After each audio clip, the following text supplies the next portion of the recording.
Friends ఎలా ఉన్నారు?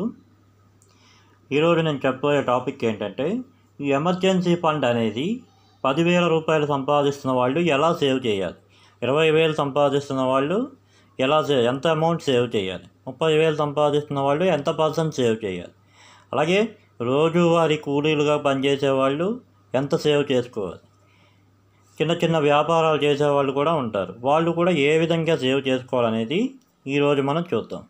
First of all, emergency fund అనేది నెలకు 10,000 రూపాయల జీతం ఉన్న వాళ్ళైతే మినిమం 10% అయినా సరే సేవ్ చేయాలి.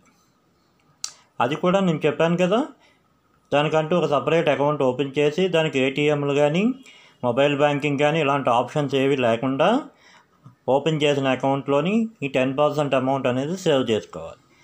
అలాగే 20,000 జీతం ఉన్న వాళ్ళైతే 1,000 రూపీస్ దాకా సేవ్ చేయొచ్చు. అలాగే 30,000 ఉన్నవాళ్ళు 1,500 దాకా సేవ్ చేయొచ్చు. Depends upon your financial status. Okay, 10% amount మాత్రం కంపల్సరీగా సేవ్ చేయాలి. తర్వాత ఈ రోజువారీ కూలి పని చేసే వాళ్ళు ఉంటారు కదా, వాళ్ళు కూడా చక్కగా ఈ ఎమర్జెన్సీ ఫండ్ అనేది ఏర్పాటు చేసుకోవచ్చు. కొంతమంది రోజుకి 400 సంపాదించే వాళ్ళు ఉంటారు, కొంతమంది రోజుకి 800 సంపాదించే వాళ్ళు ఉంటారు, అలాగే 1,200 సంపాదించే వాళ్ళు ఉంటారు, డైలీ లేబర్స్. వాళ్ళు కూడా ఈ ఎమర్జెన్సీ ఫండ్ అనేది చక్కగా క్రియేట్ చేసుకోవచ్చు. ఎంతో అమౌంట్ అక్కర్లేదు, 10% ఆఫ్ ద టోటల్ శాలరీ, వాళ్ళకి వచ్చే యొక్క మొత్తం వేతనంలో కానీ జీతంలో కానీ 10% అనేది సేవ్ చేసుకోవచ్చు.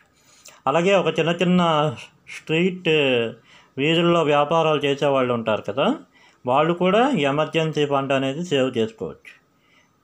ఎవరైనా సరే 10% అంటూ దానికి కేటాయించాలి. రోజువారీ వచ్చే ఇన్కంలో అవ్వచ్చు, లేదా నెల మొత్తం మీద వచ్చే ఇన్కంలో అయినా సరే 10% సేవ్ చేయాలి. అలాగే కొంతమంది స్టూడెంట్స్ ఉంటారు, స్టూడెంట్స్ కూడా ఎమర్జెన్సీ ఫండ్ అనేది క్రియేట్ చేసుకోవచ్చు. ఎలాగో చెప్తాను చూడండి. ఫర్ ఎగ్జాంపుల్, ఒక ఇంటర్మీడియట్ చదువుతున్న స్టూడెంట్ ఉన్నాడు. అతను లేదా అమ్మాయికి తప్పకుండా పేరెంట్స్ అనేది వాళ్ళు పాకెట్ మనీ ఇస్తూ ఉంటారు కదా, ఆ పాకెట్ మనీని చక్కగా ఒక బ్యాంక్ అకౌంట్ ఓపెన్ చేసుకొని ఆ అకౌంట్లోనే ఆ డబ్బులు కూడా సేవ్ చేయండి. అలాగే మీ ఇంట్లో ఏదైనా ఫైనాన్షియల్ ప్రాబ్లం వచ్చినప్పుడు ఎంత అయితే మీరు సేవ్ చేశారో ఎమర్జెన్సీ ఫండ్ కింద, ఆ అమౌంట్ తీసుకెళ్ళి ఆ పేరెంట్స్కి ఇవ్వండి. చాలా హ్యాపీగా ఫీల్ అవుతారు. ఓకే, కాబట్టి డిగ్రీ చదువుతున్న, బీటెక్ చదువుతున్న వాళ్ళు కూడా ఎమర్జెన్సీ ఫండ్ అనేది తల్లిదండ్రులు ఇచ్చే పాకెట్ మనీ ద్వారా, లేదా వాళ్ళు బర్త్డే ఫంక్షన్స్ లాంటివి చేసుకుంటూ ఉంటాం కదా, పార్టీస్ గట్రా, అప్పుడు కూడా చాలామంది గిఫ్ట్స్ రూపంలో గిఫ్ట్స్ ఇచ్చేవాళ్ళు ఉంటారు, అలాగే మనీ కూడా గిఫ్ట్గా ఇచ్చేవాళ్ళు ఉంటారు. ఇలా వచ్చిన డబ్బుల్ని జాగ్రత్తగా సేవ్ చేసుకొని వాళ్ళు కూడా ఎమర్జెన్సీ ఫండ్ అనేది క్రియేట్ చేసుకోవచ్చు.